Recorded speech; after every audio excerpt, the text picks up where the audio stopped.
لا كريم او سيترون تلقاو لا روسيت نتاعها تحت الفيديو. خديت باكو بسكوي سايدر حيت وزدت عليه لاموند اون بودر اي لو بور بعد ما ذوبته. لا بريباراسيون باش نطيبوها في فور بريشوفي ا 180 دوغري. استعملت مول سبيسيال تشيز كيك. توا الغاناش والشوكولا بلون نصبوا لا كريم ليكيد بعد ما غليناها 3 مرات فوق الشوكولاته ونحطوها تبرد. خدينا لو فروماج تارتيني بلون، نزيدوا لو زيت دو سيترون، نزيدوا لا جيلاتين ومن بعد اون انكوربور ديليكاتمون لا غاناش والشوكولا بلون.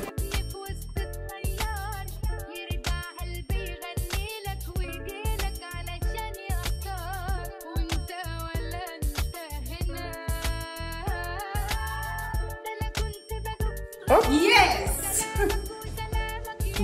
Ça c'est moi qui l'a.